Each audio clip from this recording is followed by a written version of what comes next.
Teacher तुम्ही सोडवायला सांगितलं होतं. हा काय? अच्छा ठीक आहे. आपलं मराठी मीडियमचा क्लास आहे की इंग्लिश मीडियमचा? इंग्लिश मीडियमचा ma'am. Marathi semi English ma'am. Semi English ना. बरं 1.4 मध्ये थर्ड वाला सम आपण घेऊया. दुसरं पहिली दोन कळली का तुम्हाला? फर्स्ट आणि सेकंड. हो मॅम. थर्ड वाला पण आपण माझ्या आधी सॉल्व्ह केलं होतं का? नाही केलेलं का थर्ड वाला? नाही तर मराठी यस मॅम, medium केलं होतं सॉल्व. तुम्ही केलं बोल होतं ना. की मी थर्ड वाला सॉल्व करून दाखवते, मग आपण क्लास संपवू. तुम्ही करून दाखवलं होतं. हा तर इथे असेल सॉल्व्ह केलेला.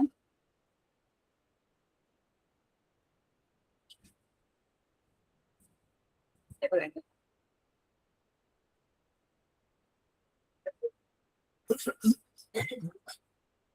पुन्हा आपण पाहिजे तर सॉल्व्ह करू. थर्ड वाला घ्यायचंय का पुन्हा?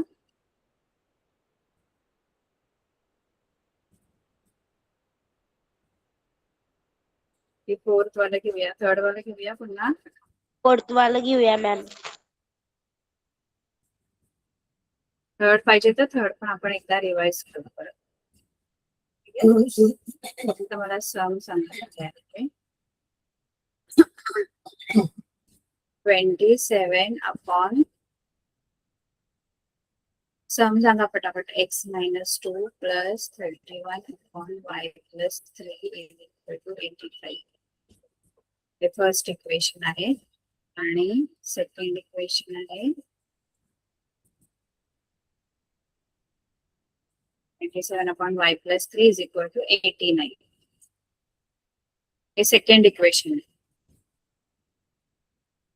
बरोबर आहे? Yes ma'am. आता हे कसं सॉल्व्ह करायचं? तर आपले हे जे दोन इक्वेशन आहेत हे आपण लिनियर इक्वेशन मध्ये रेड्यूस करायचे, म्हणजे कन्वर्ट करायचे. हे लिनियर मध्ये नाहीये, लिनियर इक्वेशन नाहीये. त्याला आपण लिनियर इक्वेशन मध्ये आणायचंय, रेड्यूस करायचं त्यांना लिनियर इक्वेशन.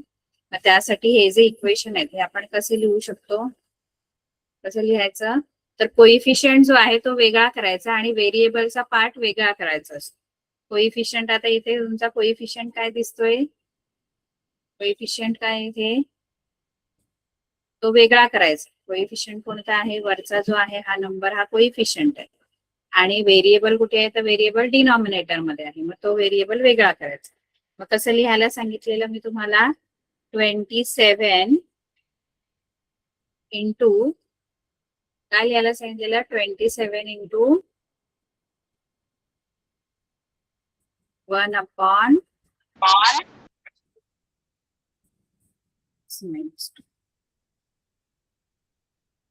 असंच लिहित होतो ना आपण. म्हणजे आपण काय केलं? कोइफिशियंट जो आहे 27 तो वेगळा केला आणि व्हेरिएबलचा पार्ट वेगळा केला. कारण आपल्याला काय करायचंय? नवीन व्हेरिएबल एका ठराविक ठिकाणी आपल्याला पुट डाऊन करायचे. नवीन व्हेरिएबल आपल्याला वापरायचे पण जुन्या व्हेरिएबलच्या जागेवर. जुना व्हेरिएबल म्हणजे एक्सच्या जागेवर नाही, तर 1/x-2 असणार आहे. तिथे पूर्ण आपण तिसरं व्हेरिएबल आपण यूज करणार आहोत, वेगळं व्हेरिएबल. हे कसं लिहिणार तुम्ही? कसं लिहू शकतो आपण?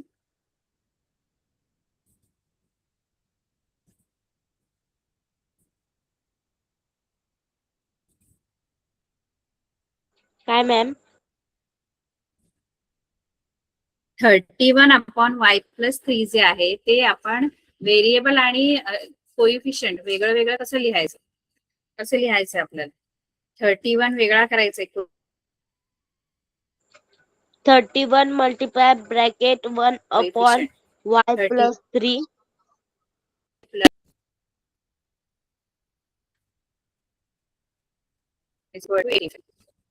सेम आपल्याला या इक्वेशनचं पण करायचं, सेकंड इक्वेशन. ते कसं करणार? दुसरं equation 31 into 1/x-2 plus 27 into 1 upon y plus 3 is equal to 89. हे बरोबर आहे? हे कळलं सगळ्यांना? Yes ma'am. काय केलं आपण? हा, तर हे तर आपल्याला बेसिक आहे. आता आपण काय करायचं, नवीन व्हेरिएबल आणायचे तिथे, ए बी किंवा एम एन, तुम्हाला जे हवे मग ते कोणाच्या जागेवर पुट डाऊन करायचे सांगितलेलं, जे आपले जुने व्हेरिएबल आहेत. Put पण 1 आपण upon 1 put 1 upon x minus 2 is equal to m and 1 upon y plus 3 is equal to n. 1/y plus 3 is equal to n. असं पुट डाऊन करायचं, म्हणजे जे सारखं दिसे ना दोन्ही इक्वेशन मध्ये, 1/x minus 2, 1/x minus 2, इथे दोन्हीकडे मी m पुट डाऊन करणार आणि जिथे 1/y plus 3 आहे तिथे n पुट डाऊन करायचं. मग आपलं इक्वेशन रेड्यूस कसं होईल? लिनियर इक्वेशन मध्ये आता तुमचं इक्वेशन रेड्यूस होणार आहे. मग ते कसं बनेल? आपले इक्वेशन कसे बनतील आता? जर मी 1/x minus 2 च्या 27 जागी 1/y plus 3 च्या जागी n, 27m plus 31n is equal to 85. हे बरोबर आहे? Yes, teacher. हा, हे आपण 1 लिहूया. आणि same second equation 31m plus 27n is equal to 89. हे सेकंड इक्वेशन. आता आपल्याला हे लिनियर इक्वेशन मध्ये कन्वर्ट झालेले आहेत, रेड्यूस झालेले आहेत. हे दोन इक्वेशन आपल्याला मिळाले जे लिनियर आहे. आपल्याला जे ओरिजिनल आपल्याला जे इक्वेशन दिले होते ते लिनियर इक्वेशन नव्हते, कारण त्याच्यामध्ये जो आपला व्हेरिएबल आहे तो डिनॉमिनेटर मध्ये होता. पण आपण दुसरे दोन व्हेरिएबल तिथे यूज करून आपण त्यांना त्याच इक्वेशनना लिनियर इक्वेशन मध्ये रेड्यूस केलेलं आहे. आता हे दोन इक्वेशन मला सॉल्व्ह करायचे आहेत, मला त्याचं सोल्युशन करायचं आहे, एम आणि एन ची व्हॅल्यू काढायची. तर त्याच्यासाठी आपण काय करणार, तर आपण एलिमिनेशन मेथड मध्ये एक वेगळी मेथड आहे जिथे तुमचं काय असतं, हे असे इक्वेशन कसे सॉल्व्ह करायचे ज्याच्यामध्ये बघा, तुम्ही जर इथे नोटीस केलं तर इथे जे कोइफिशियंट आहेत त्या कोइफिशियंटना इंटरचेंज केलेलं आहे, आदला बदल केलेला आहे. म्हणजे पहिल्या इक्वेशन मध्ये, फर्स्ट इक्वेशन मध्ये जो एम चा कोइफिशियंट आहे तोच सेकंड इक्वेशन मध्ये एन चा आहे, आणि जो फर्स्ट इक्वेशन मध्ये एन चा कोइफिशियंट आहे तोच सेकंड इक्वेशन मध्ये एम चा कोइफिशियंट आहे. बरोबर आहे? म्हणजे इथे कोइफिशियंटला काय केलेलं आहे, काय केलेलं आहे कोइफिशियंटचं? अदला बदल केलेली आहे. हा, मग अदला बदल जेव्हा केलेली असते, इंटरचेंज जेव्हा केलं जातं कोइफिशियंट्सना, तेव्हा ते इक्वेशन सॉल्व्ह करण्याची एक वेगळी मेथड आहे. आपण याच्यामध्ये कोइफिशियंट कोणाचे इक्वल करत बसायचं नाही. म्हणजे एलिमिनेशन मेथड इथे खरं तर त्याला नाही पहिले यूज होत. adding कुठला आपण करायची. व्हेरिएबल एलिमिनेट नाही. आणि नंतर आपल्याला subtract आहे तसंच करायचं. इक्वेशन घ्यायचे, हा, आणि ऍड आणि सबट्रॅक्ट करायचं. मग हे दोन्ही इक्वेशन मी खाली घेते, एकदा ऍडिशन करते आणि एकदा सबट्रॅक्शन. दोन्ही इक्वेशनना ऍड करून एक छोटं इक्वेशन मिळेल आणि सबट्रॅक्शन करून पण एक छोटं इक्वेशन मिळेल. असे दोन पुन्हा तुम्हाला इक्वेशन मिळणार आहेत, पण ते छोटे असणार आहेत, इझी वाले इक्वेशन असणार. ऍड केल्यानंतर काय होईल, साइन नुसार चला, साइन नुसार 58m प्लस इथे पण 58n आणि इथे येईल 174. ठीक आहे, असं आहे, कारण ते प्लस प्लस आहेत सगळे, त्यामुळे ते ऍडच होणार आहेत आणि मोठ्या नंबरची साइन पण प्लसच येणार. आता हे तिन्ही जर कोइफिशियंट तुम्ही बघितले, तिन्ही नंबर जर बघितले तर ते 58 ने डिव्हिजिबल आहे. त्यामुळे मी काय केलं, 58 ने पूर्ण इक्वेशनला डिवाइड केलं.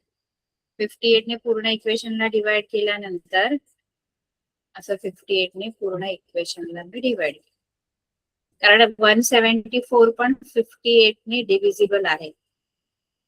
58 1 जा 58, 58 Yes, 58 58 प्लीज. जर काही कळलं नाही तर विचारायचं. आता इक्वेशन मला एक मिळेल, ते इक्वेशन काय मिळेल मला याच्यातून? एक इझी वालं सोपं इक्वेशन मला मिळणार आहे. कोणतं मिळेल? इथे काय राहिलं शिल्लक?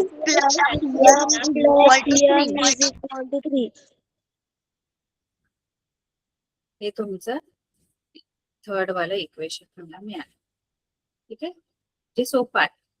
आता तेच इक्वेशन घ्यायचे आणि त्यांची काय करायची, त्यांचं सबट्रॅक्शन करायचं.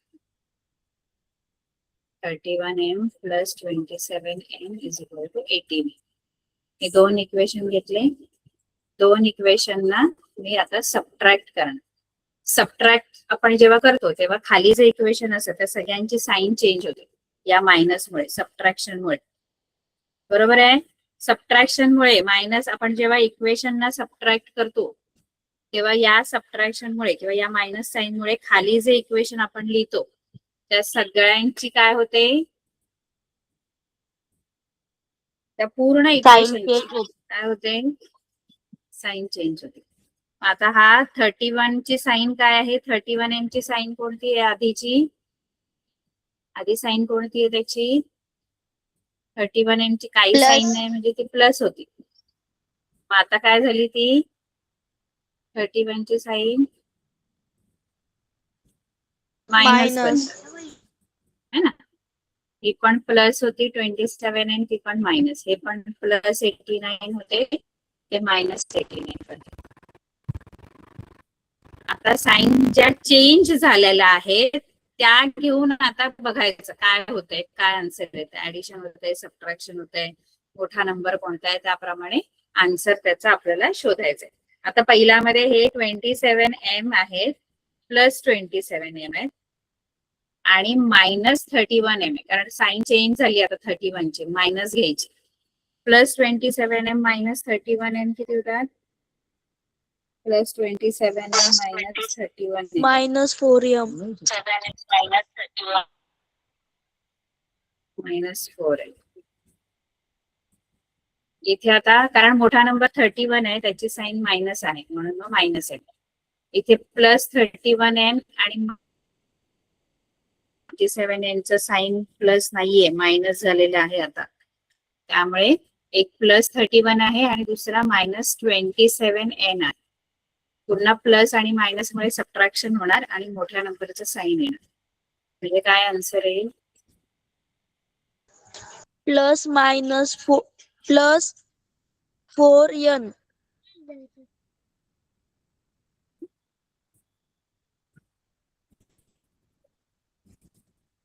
प्लस एकच sine.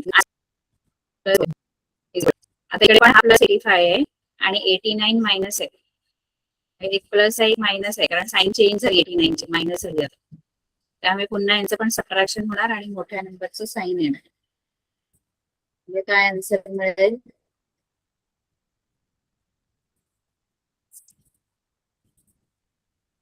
Four. Plus 85 minus 89 plus 40 minus 4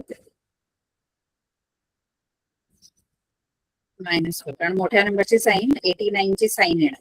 89 ची आता मायनस झालेली आहे. आता हे सगळे जर तुम्ही हे कोइफिशियंट बघितले तर 4 4 4 येते. मग पूर्ण इक्वेशनला 4 ने डिवाइड करा. मायनस 4m ला 4 ने, प्लस 4n ला 4 ने आणि इथे पण मायनस 4 ला 4 ने. 4 4 जाणार, 4 4 जाणार, इथे पण 4 4 जाणार. हे तुमचं इक्वेशन आला मायनस n प्लस n. इथे काय नाही म्हणजे 1 आहे, -1 असं इक्वेशन तुमचं बनणार आहे फोर्थ वाला. हे कळलं कसं आलं सर्वांना?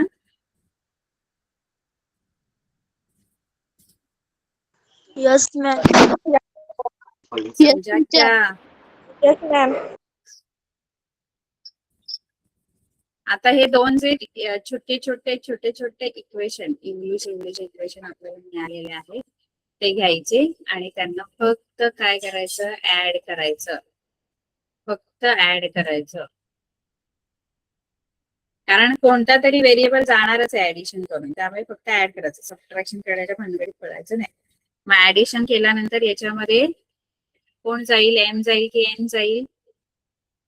कोण एलिमिनेट होईल? कोणता तरी एक व्हेरिएबल एलिमिनेट होणार, ज्याची साईन वेगवेगळी आहे तो एलिमिनेट होणार. M eliminate. हे एन प्लस यम. प्लस आहे त्यामुळे +2n. हे +n आणि +n. 1n 1n 2n होणार. इथे +3 मायनस हा +3 आहे आणि हा -1. +3 -1 किती होतात?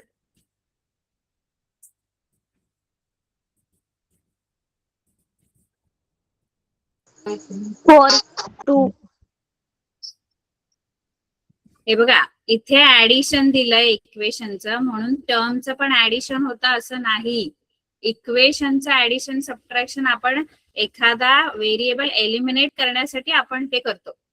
पण जे टर्म आहे, टर्म जसं हा +3 आणि -1, हे टर्म जे आहेत ते आपल्या रूल प्रमाणेच ऍड किंवा सबट्रॅक्ट होणार. म्हणजे साईन बघा, इथे मी इक्वेशनला ऍड केलंय म्हणून हे दोन ऍड होतील असं त्याचा अर्थ नसतो. जरी तुम्ही इक्वेशन ऍड आपण करतो, आपण टर्म ऍड होतील असं आपण नाही सांगू शकत. टर्मच्या साईनवर डिपेंड असतं की ते ऍड होणार की सबट्रॅक्ट होणार आहे. तुम्हाला हे क्लिअर आहे की नाही? बघा मी इथे ऍडिशन लिहिलं, याचा अर्थ हे ऍड होणार 3 आणि 1 असं नसतं. साईन बघा, साईन वरून ठरतं. ऍड आणि सबट्रॅक्ट इक्वेशनला आपण व्हेरिएबलला एलिमिनेट करण्यासाठी आपण हे ऍडिशन किंवा सबट्रॅक्शन करतो. त्याचा संबंध टर्मच्या ऍडिशन सबट्रॅक्शनशी नाहीये. तिथे आपण आपला तो ऍडिशनचा रूल वापरतो. मी काय बोलते कळतं की नाही? ऍडिशनचा रूल येस मॅम. त्याप्रमाणेच येस मॅम. किती येणार इथे? 2 +2 येणार, कारण हा प्लस आहे हा मायनस आहे, यांचं सबट्रॅक्शन होणार आणि 3चा साईन येणार. 3चा साईन प्लस आहे त्यामुळे ते नाही लिहिलं तरी चालतं. एन इथेच राहतं 2/2. 2 1 जा 2 म्हणजे n1 n1 आल्यावर हे थर्ड आणि फोर्थ जे आपलं इक्वेशन मिळाले त्याच्यापैकी कोणत्या तरी एका इक्वेशन मध्ये मी n ची व्हॅल्यू पुट डाऊन करतो.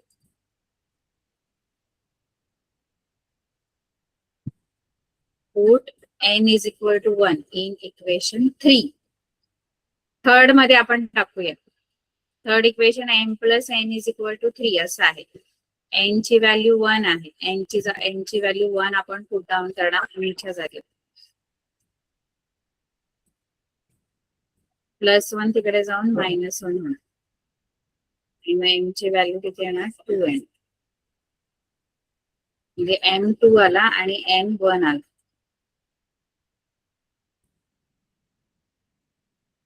आता m n आपले ओरिजिनल व्हेरिएबल आहेत का? आपलं जर गणित बघितलं, आपलं जर आपलं जे सम बघितलं तर त्याच्यामध्ये आपले ओरिजिनल व्हेरिएबल कोणते आहेत? मेन व्हेरिएबल कोणते आहेत? m आणि n तर आपण आणलेले आहेत व्हेरिएबल, नवीन इंट्रोड्यूस केले आपण. आपल्याला लिनियर मध्ये कन्वर्ट होण्यासाठी m आणि n आपण आणलेले. आपले ओरिजिनल व्हेरिएबल कोणते होते? m च्या जागेवर आपण काहीतरी m जो आहे तो कोणाच्या तरी जागेवर पुट डाऊन केला होता आणि n पण. 1 m म्हणजे काय होतं x आपण? is equal to 2.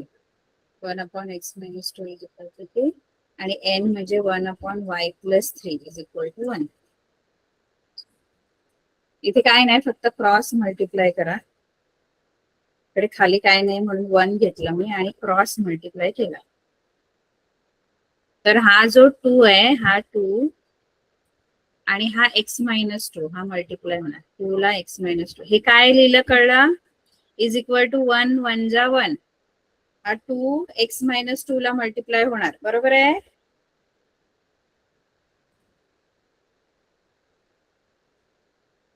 बरोबर आहे का? हे बरोबर आहे. क्रॉस मल्टिप्लिकेशन कळलं हे? Yes teacher.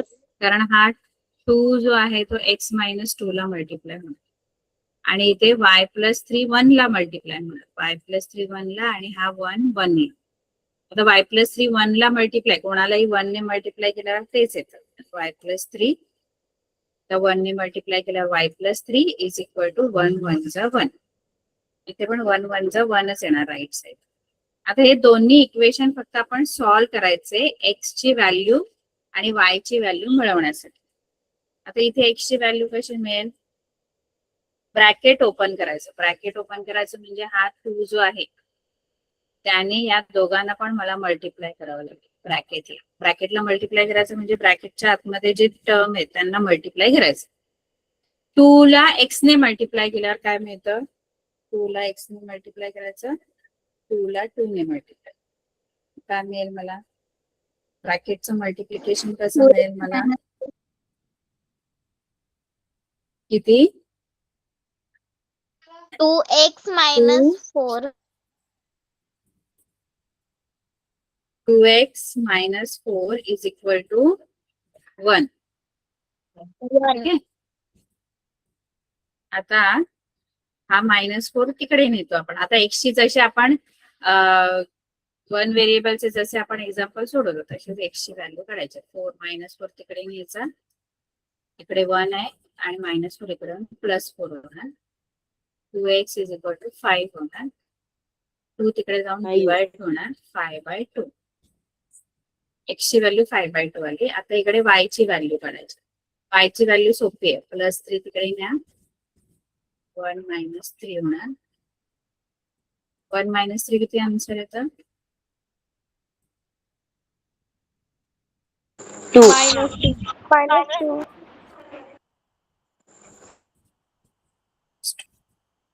ते आपल्या ओरिजिनल जे व्हेरिएबल आहे त्यांची आपल्याला व्हॅल्यू मिळालेली आहे. म्हणजे आपलं फायनल सोल्युशन आपल्याला मिळालेलं आहे. एम आणि एन ची व्हॅल्यू मिळाल्यावर थांबायचं नाही, पुढे एक्स आणि वाय ची व्हॅल्यू पण फाइंड आउट करायची. कळलं? काय केलं? कळलं सर्वांना? Yes, teacher. Yes.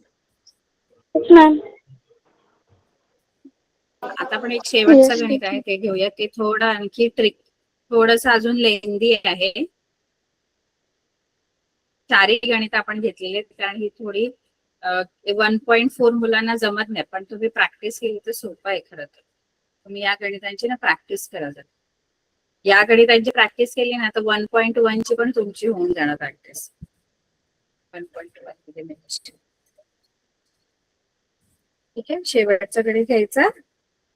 हे कळलं ना सर्वांना? हो टीचर. मॅम. आपल्याला आता पार्ट 2 चा पण पहिला लेसन स्टार्ट करायचा आहे. हे आपण पटकन संपवायचं. ठीक आहे. चौथं गणित आहे. पटापट रिस्पॉन्ड करा म्हणजे मला कळेल की तुम्हाला कळतंय की नाही कळत. आता मी विचारणार आणि 1 upon शांत बसा, मग मला कळत तुम्हाला समजलंय की नाही समजलं. 1/3x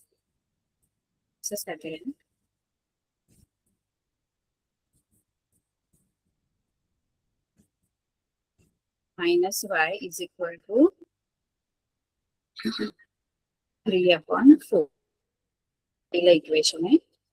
दुसऱ्या इक्वेशन मध्ये आपल्याला 1/2 3x plus y minus 1/2. ठीक आहे. Minus 1/- y 1/2 3x minus y is equal to -1/8. हे सेकंड इक्वेशन. ठीक आहे. आता हे तुम्हाला बघून असं वाटेल की अरे किती कठीण आहे. थोडा पेशन्स ठेवूया आपण हे सोडवू. कसं सोडवायचं तसं आपण वरची सम सॉल्व्ह केलेला आहे. इथे काय करायचं, तुमचे व्हेरिएबल डिनॉमिनेटर मध्येच आहेत, इथे पण न्यूमरेटर मध्ये नाहीयेत. म्हणजे हे लिनियर इक्वेशन नाहीयेत, पण आपण यांना लिनियर इक्वेशन मध्ये आणू शकतो. तर त्याच्यासाठी आपण काय करतो, पहिला आपण व्हेरिएबलचा पार्ट वेगळा करतो आणि आपण जो व्हेरिएबलचा पार्ट आहे आणि कोइफिशियंटचा पार्ट आहे तो वेगळा करतो. आता याचा कोइफिशियंट 1 आहे, तो मी वेगळा करेल. म्हणजे तो 1 कोइफिशियंट 1च आहे, त्यामुळे मी लिहिताना कसं लिहू, इथे लिहिताना आपण वेगळं वेगळं लिहितो ना, वेगळं वेगळं करतो ना कोइफिशियंट. कसं कसं लिहिणार आपण, 1 इंटू डिनॉमिनेटर मध्येच आहे व्हेरिएबल, डिनॉमिनेटर मध्येच लिहायचा 1 इंटू 1/3x प्लस वाय. पुढे बोला पटापट, काय लिहू? Plus plus 1 into 1/3x minus y is equal to 3/4. is equal to 3/4. आता माहितीये का, सेकंड इक्वेशन मध्ये बघा खाली डिनॉमिनेटर मध्ये एक कोइफिशियंट पण आलाय 2. अजूनपर्यंत खाली फक्त आपल्याला व्हेरिएबलचाच पार्ट होता, पण आता कोइफिशियंट पण आहे तिथे. तर काय करा माहितीये का, हा जो 2 आहे ना, हा 2 या 1 बरोबर घ्या, वरच्या कोइफिशियंट बरोबर. कारण कोइफिशियंटचा पार्ट आपल्याला वेगळा करायचा आहे आणि व्हेरिएबलचा पार्ट वेगळा करायचा आहे. त्यामुळे 1/2 कोइफिशियंट आहे आणि व्हेरिएबलचा पार्ट 1/3x प्लस वाय आहे. हा वेगळा करा, हा वेगळा करा आणि 1/2 वेगळा करा. तो व्हेरिएबल बरोबर घेऊ नका, कारण तो कोएफिशियंट आहे. मग कसं लिहायचं आपण सेकंड इक्वेशन? कसं लिहायचं? इथे जो कोएफिशियंट आहे तो 1 नाहीये, तो 1/2 आहे कोएफिशियंट. त्यामुळे तो वेगळा करा, कोएफिशियंट वेगळा करा. 1/2 into 1/3x plus y minus 1/2 into 1/3x minus y is equal to minus 1/8. आता इथे आपण नवीन व्हेरिएबल इंट्रोड्यूस करणार, नवीन व्हेरिएबल घेणार. कोणते घेऊया? Put 1/3x plus y is equal to a. समजते का? And Yes, teacher. 1/3x minus y is equal to b. बरोबर? टीचर, जर हा सम जर आपण डिटर्मिनंट म्हणजे क्रॅमर्स रूल ने सोडू शकतो का? सोडू शकतात, ग्रामर सोडू शकतात. कोणत्याही मेथडने तुम्ही मग सोडू आपण हा सम क्रॅमर्स रूल ने सोडूयात. चालेल, ग्रामर सोडले सोडू. ठीक आहे. ठीक आहे. तर मग आपले इक्वेशन कसे बनतील? आता हे आपण 1/3x plus y is equal to a घेतलं, 1/3x minus y is equal to b घेतलं. तर आपले इक्वेशन कसे रेड्यूस होणार? पहिलं इक्वेशन कसं बनेल? हा 1 a plus b आणि हा is equal to 1a. हा 1a म्हणजे a लिहिला आपण, प्लस 1b म्हणजे फक्त b लिहिला तरी चालेल, इज इक्वल टू 3/4.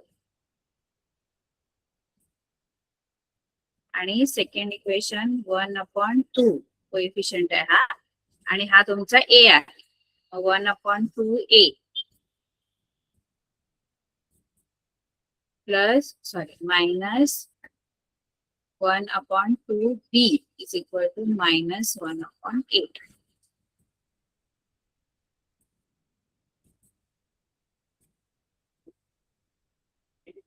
एवढं कळलं सगळ्यांना की काय केलं आहे? बघा 1/2 कोएफिशियंट आहे आणि तर आता काय करूया माहितीये का, जर आपल्याला क्रॅमर्स रूलने सोडवायचं जरी असलं तरी आपल्याला आपलं equation ax plus by is equal to c या फॉर्म मध्ये आणायचं. आता त्या फॉर्म मध्ये दोन्ही इक्वेशन आपले आहेत, म्हणजे a आणि b चे टर्म लेफ्ट साइडला आणि कॉन्स्टंट टर्म राईटला. a आणि b चे टर्म लेफ्ट साइडला, कॉन्स्टंट टर्म राईटला आहे. फक्त मी काय करेन माहितीये, जर या इक्वेशनला आणखी थोडस सोपं करायचंय तर तुम्ही डायरेक्ट, तुम्हाला जर क्रॅमर्स रूल वापरायचं तर डायरेक्ट तुम्ही या व्हॅल्यूज पण ठेवू शकता जशा आहेत तशा, किंवा मग या इक्वेशनला तुम्हाला आणखी सोपं म्हणजे आता इथे काय आहे माहितीये का, इथे प्रॉब्लेम काय या दोन इक्वेशन मध्ये, डिनॉमिनेटर मध्ये बघा नंबर्स आहेत दोन्ही इक्वेशन मध्ये. इथे पण डिनॉमिनेटर मध्ये 4 आहे, इथे पण दुसऱ्या इक्वेशन मध्ये तर तिन्ही ठिकाणी डिनॉमिनेटर मध्ये नंबर आहे. मग ते नंबर तुम्ही घालून एक छान असं सरळ समीकरण, ज्याच्या छेदामध्ये काही नाही, असं समीकरण तुम्ही आणू शकता. त्याच्यासाठी काय करायचं माहितीये तुम्हाला? म्हणजे आता समजा हे इक्वेशन आहे a plus b is equal to 3/4. a plus b a plus b is equal to 3/4. तर हा 4 मला घालवायचा आहे, कारण मला डिनॉमिनेटर मध्ये काही नको. मला असं सरळ असं इक्वेशन पाहिजे ज्याच्यामध्ये डिनॉमिनेटर मध्ये काही नसणार. तर मी काय करू? जर मला हा डिनॉमिनेटर मध्ये 4 घालवायचा आहे तर मी काय करणार? कारण मला सरळ समीकरण पाहिजे. तर मी काय करू? हा 4 मला नकोय. तर काय करायचं?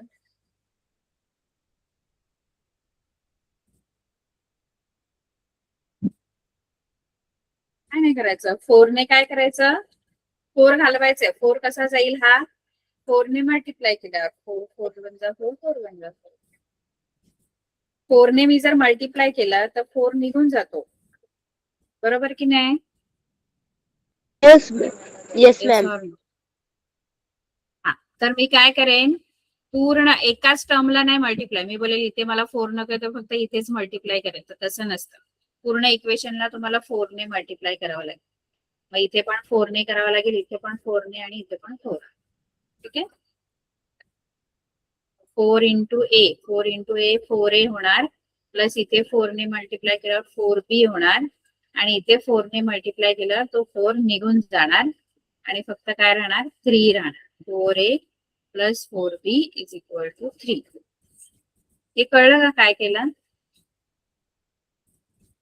येस म्हणजे मॅम. मला सरळ साधं Yes, इक्वेशन teacher. मिळालं बघा. 4a plus 4b is equal to 3. Same आता माझं दुसरं इक्वेशन असं आहे 1/2a minus 1/2b is equal to 1 minus 1/8. आता इथे तर 2 पण आहे डिनॉमिनेटर मध्ये, आणि काय आहे दुसरा नंबर? 8 पण आहे डिनॉमिनेटर. मगाशी एकच होता, इथे 4च होता फक्त. इथे 2 ठिकाणी 2 2 आहे आणि 1 ठिकाणी 8 आहे. तर हे तिन्ही नंबर मला डिनॉमिनेटर मधून काढायचे. मला छानपैकी असं जसं थर्ड समीकरण, हे मी थर्ड इक्वेशन कसं आणलं तसं मला ह्याचं पण इक्वेशन 4th वाला पण तसंच आणायचं. कळते मी काय बोलते तुम्हाला? आपल्याला सिम्पलेस्ट फॉर्म मध्ये जसं मी सॉल्व्ह करू शकेन इझिली, अशा फॉर्म मध्ये मला आणायचंय. मला हे असं किचकट नकोय. मला जर सरळ जे मी सॉल्व्ह करू शकेन छानपैकी कोणत्याही मेथडने मी असू दे, एलिमिनेशन मेथड्स असेल किंवा क्रॅमर्स रूल, कोणत्याही मेथडने सॉल्व्ह जरी करायचंय तरी तुम्हाला छान असं सिम्पलेस्ट फॉर्म मध्ये, डिनॉमिनेटर मध्ये काही ठेवायचं नाही. डिनॉमिनेटर मध्ये जर नंबर असतील तर ते काढून टाकायचे. मग आता काढून टाकूया आपण हे 2 2 8 हे तिन्ही पण नंबर काढून टाकायचे. आता हे तिन्ही नंबर सोबत आपल्याला काढायचे एकत्र, असं नाही आधी मी दोन काढते मग 8. तीनही नंबर जे डिनॉमिनेटर मधले ते एकत्र आपल्याला जर डिनॉमिनेटर मधून काढून टाकायचे तर मी कितीने मल्टिप्लाय करायला पाहिजे? 3 सोबत गेले पाहिजे.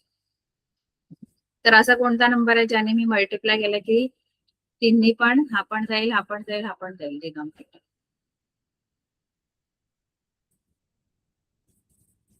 2 पण जाईल, हे 2 पण जातील आणि 8 पण जाईल. 2 ने. तर मी कितीने मल्टिप्लाय करू? 2 ने मल्टिप्लाय जर केलं तर 2 ने मल्टिप्लाय केल्यावर हे 2 जातील 2 2, पण हा नाही जाणार. इथे 2 ने मल्टिप्लाय केल्यावर 4 राहतात डिनॉमिनेटर. डिनॉमिनेटर मधले नंबर गेले पाहिजे. वरती काही न्यूमरेटर मध्ये काही येऊ दे, डिनॉमिनेटरचा जे एलसीएम ने मल्टिप्लाय करा. 2 आणि 8 चा एलसीएम काय येतो? 2 आणि 8 चा एलसीएम काय येतो?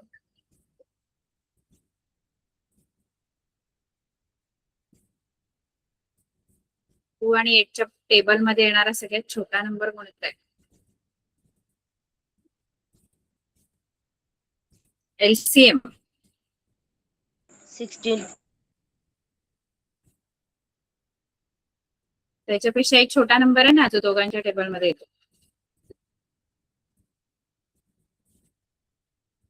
कोणता? 8. 8. हा 8 आहे बरोबर. 8 ने मल्टिप्लाय करूया. 8 ने मल्टिप्लाय केल्यावर होणार काय माहितीये का? हा जो 1/2 a आहे, हा 2 1 जा 2, 2 4 जा 8. बघा 2 गेला की नाही डिनॉमिनेटर मध्ये. वरती 4 येऊ दे, वरती काही नंबर येऊ दे, पण खालचा 2 निघून गेलेला आहे. इथे पण तेच करणार आपण. इथे पण आणि इथे पण. 2 1 जा 2 4 जाईल इथे. 8 1 जा 8 1 जा. बघा 8 पण निघून गेला डिनॉमिनेटर. काय इक्वेशन बनेल?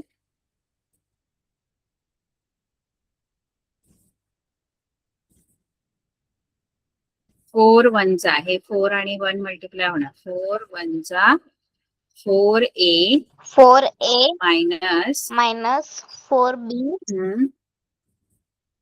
is b equal is to equal to 1. 1 into minus 1. 1 into minus 1. हा 1 आहे इंटू मायनस 1 आहे. 1 1 जा 1 आणि मल्टिप्लिकेशन मध्ये प्लस मायनस मायनस मायनस 1. 1 ने कोणत्याही नंबरला मल्टिप्लाय केला तोच नंबर येतो. 1 ने मायनस 1 ला मल्टिप्लाय केला मायनस 1 च. कळलं इक्वेशन कसं आलं? 40.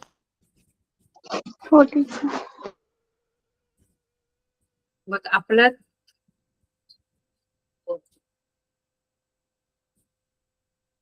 आपलं थर्ड इक्वेशन आलं 4a plus 4b is equal to 3 आणि हे आलं 4a minus 4b is equal to minus 1. Cramer's रूलने पण सोडू शकता, पण एलिमिनेशन मेथड जास्त सोपी होईल तुम्हाला. लगेच येईल आन्सर. का सांगा? कोइफिशियंट ऑलरेडी इक्वल आहेत. बघा दोघांचे पण इक्वल आहे. तुम्ही कोणताही इलिमिनेट करू शकता डायरेक्ट. नुसतं ऍडिशन केलं तरी एक व्हेरिएबल जाणार आहे इथे. कोणता जाईल ऍडिशन केल्यावर? दोघांचे पण कोइफिशियंट इक्वल आहेत. ए चा पण आहेत, बी चे पण आहेत. ऍडिशन करू. ऍडिशन करून कोणता व्हेरिएबल एलिमिनेट होईल?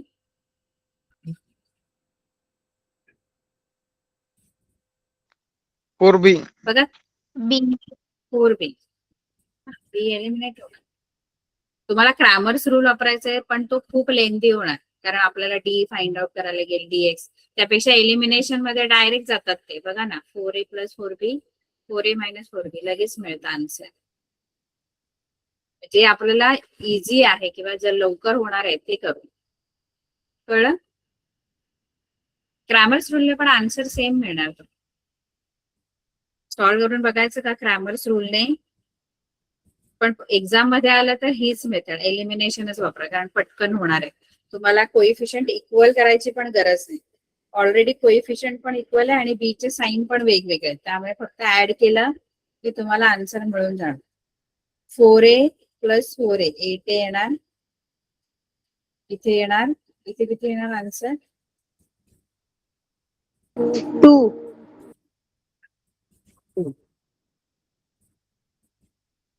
हा 8 जो आहे तो इकडे जाऊन डिवाइड होईल. किती आन्सर येणार? ए किती येणार? 2 4 8. ए किती लिहू? 4 लिहू? Yes ma'am. ए ची व्हॅल्यू 4 नाही येणार. बघा कसं आहे. 2 1 जा 2 2 1/4. 4 जा 8. हा 1/4. बघा 8/2 नाही आलंय आपलं, 2/8 आलेलं आहे. त्यामुळे इथे खूप लक्ष देऊन खूप मुलं हे पण चुका करतात की 8 आता हा खाली गेलाय ना डिनॉमिनेटर मध्ये, तरी पण आन्सर मध्ये 4 लिहितात. तर ते चुकीचं आहे. आन्सर काय येणार? ए ची व्हॅल्यू काय येईल?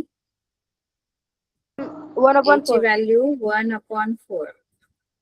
आता ही ए ची व्हॅल्यू कोणत्या तरी एका इक्वेशन मध्ये पुट डाऊन करते. थर्ड इक्वेशन मध्ये आपण पुट डाऊन करतो. Put a is equal to 1/4 in equation 3. Equation 3 काय आहे? 4a plus 4b is equal to 3. a च्या जागेवर मी 1/4 पुट डाऊन करतो. हा 4 a 1/4 आहे. Plus 4b is equal to 3. आता 4 इंटू 1/4. 4 1 जा 4, 4 1 जा 4 4 गेले, मग इथे राहिला 1, इकडे 1 राहिला, प्लस 4 4 निघून गेल्यामुळे इथे 1 राहिला, plus 4b is equal to 3. खूप मुलं ही पण चुकी करतात, हे 4 4 निघून गेले तर हे इथे काहीच नाही लिहत, इथे डायरेक्ट 4b लिहितात, इज इक्वल टू 3 लिहितात. पण इथे 1 आहे ना, इथे 1 राहिलाय, तो लिहायचा. 4 ने 4 ला डिवाइड केल्यावर 0 ने आन्सर येत, 1 येतं, त्यामुळे 1 लिहायचं. 1 प्लस 4b. कळतंय का? बघा काय काय ना, असे आपण खूप अशा ना सिली मिस्टेक्स आपल्याकडून होतात. त्या झाल्या की पूर्ण आपलं जे गणित आहे ते सोडवलेलं त्याच्यावर पाणी फिरत, म्हणजे जवळजवळ बरोबर आपण सोडवलेलं असतं आणि एखाद्या स्टेपमुळे पूर्ण आपले मार्क जातात. कळतंय का? अशा काही ज्या Yes, गोष्टी आहेत ma'am. ना छोट्या छोट्या, आता लक्षात ठेवायच्या. जसं मगाशी आपण 4 आन्सर लिहिलं एचं 4 नाही येणार, 1/4 येणार है ना.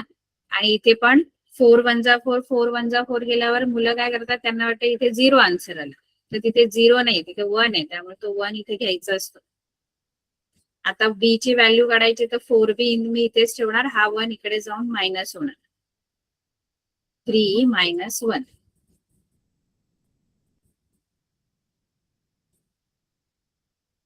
Four b is equal to किती येणार? 4b इज इक्वल टू 3 - 1 किती येणार? 2. त्यानंतर 4b is equal to, sorry, B इथेच ठेवणार, 4 तिकडे जाऊन डिवाइड होणार, 2/4. बी ची व्हॅल्यू किती येणार? 1/2. 1/2. 2 1 जा 2, 2 2 जा 4. त्यामुळे 2 नाही लिहायची, 1/2 लिहायची. आता ए आणि बी चे व्हॅल्यू, दोन्हीच्या व्हॅल्यू मला मिळालेल्या आहेत. आता आपले जे ओरिजिनल आपण जे पुट डाऊन केलं होतं ते आपण इथे आता टाकायचं. आपण काय पुट डाऊन केलं होतं? 1/3x plus y is equal to a put down केलं होतं, आणि 1/3x minus y is equal to b. बरोबर आहे? हे बरोबर आहे की नाही? Yes, ma'am. Yes, teacher. आता ए ची व्हॅल्यू आणि बी ची व्हॅल्यू आपल्याला मिळालेली आहे. ए आणि बी च्या व्हॅल्यू इथे आपण टाकूयात. 1/3x plus y is equal to A ची व्हॅल्यू आली आहे 1/4, आणि 1/3x मायनस y बी ची व्हॅल्यू आली आहे 1/2. 1/2. इथे फक्त ही. आता पुढे काय करायचं? Cross equation.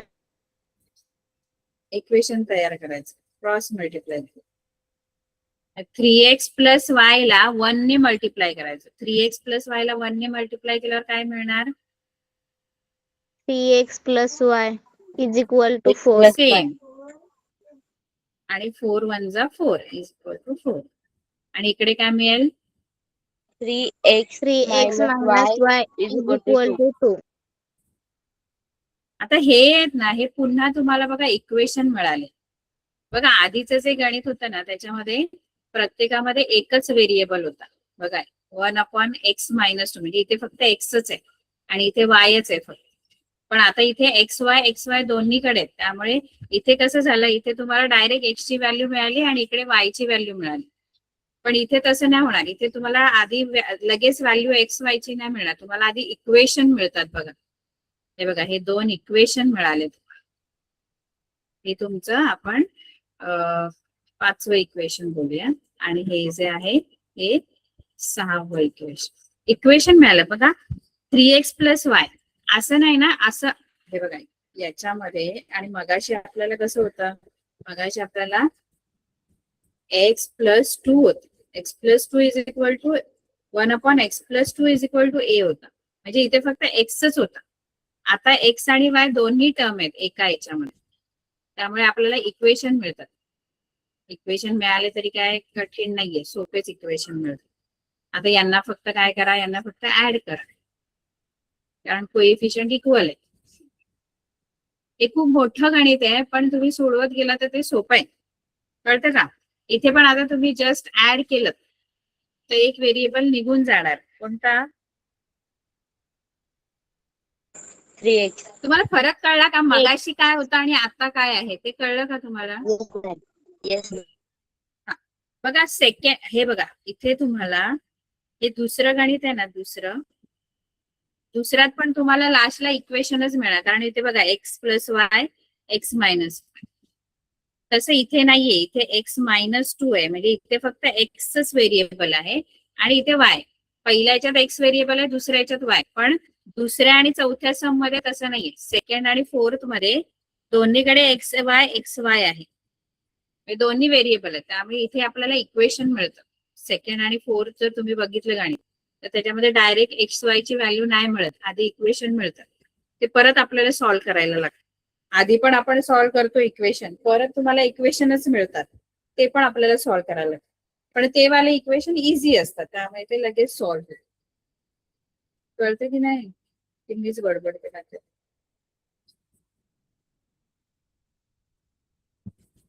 समजतंय टीचर. काय ma'am? आता आपल्याला इक्वेशन मिळणार बघा.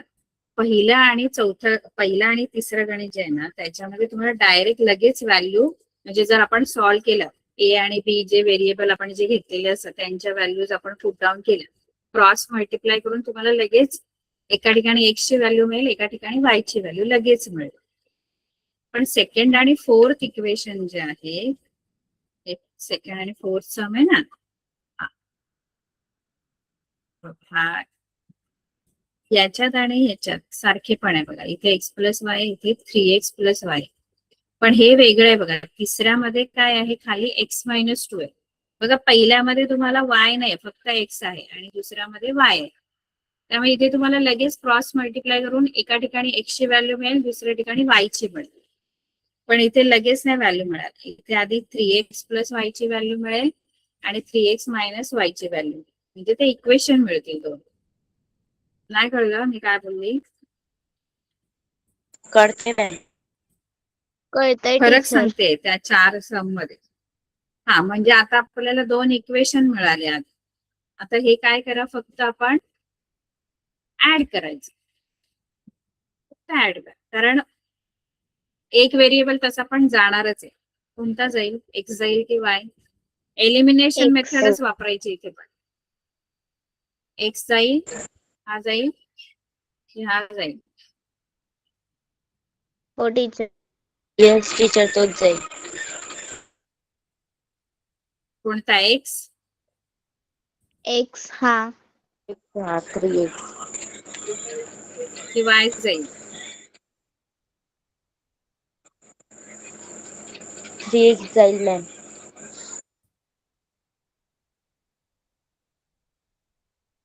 बाकीच्यांनी पण उत्तर सांगा. एक्स एलिमिनेट होईल की वाय मी ऍड केलं तर ह्यांना? X. एक्स एलिमिनेट होणार आहे की वाय? x. X. x होणार मॅम. बाकीच्यांनी पण आन्सर सांगा.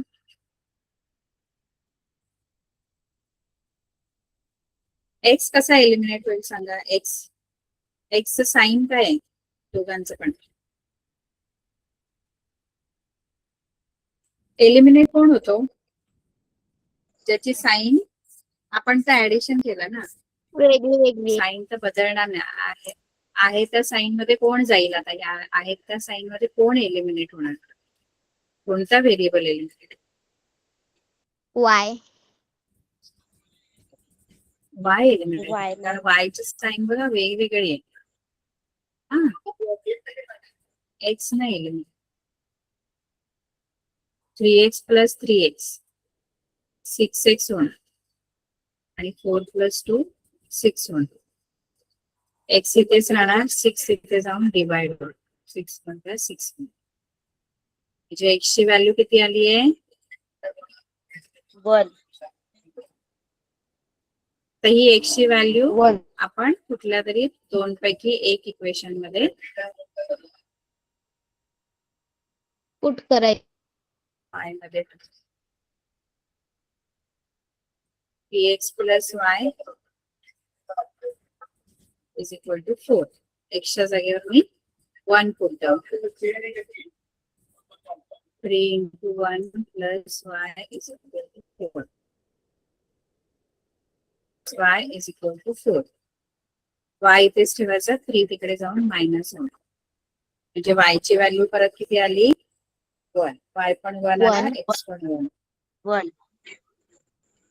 हे आपलं फायनल दोघी सोल्युशन आहे. पण x इज इक्वल टू 1 आणि y इज इक्वल टू 1. आपण हे खूप मोठं गणित आहे.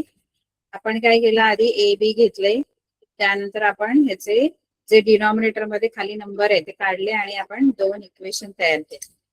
सोपे, ते पण सोपेच होते इक्वेशन, त्यांना पण आपण फक्त ऍड केलं आणि त्याच्यामध्ये बी एलिमिनेट झाला, ए ची व्हॅल्यू मिळाली, ए ची व्हॅल्यू पुट डाऊन केली, बी ची मिळवली आणि ए आणि बी च्या ज्या व्हॅल्यूज आहेत त्या घेऊन परत 2 इक्वेशन मिळवल्या. त्यांना फक्त ऍड केलं. कळलं का? Yes, ma'am. कठीण आहे. आता नाही, घरी ma'am. आता नाही, लगेच teacher. सॉल्व्ह करून बघितलं तर येईल. न बघता सॉल्व्ह करा आता लगेच ठिकाणी.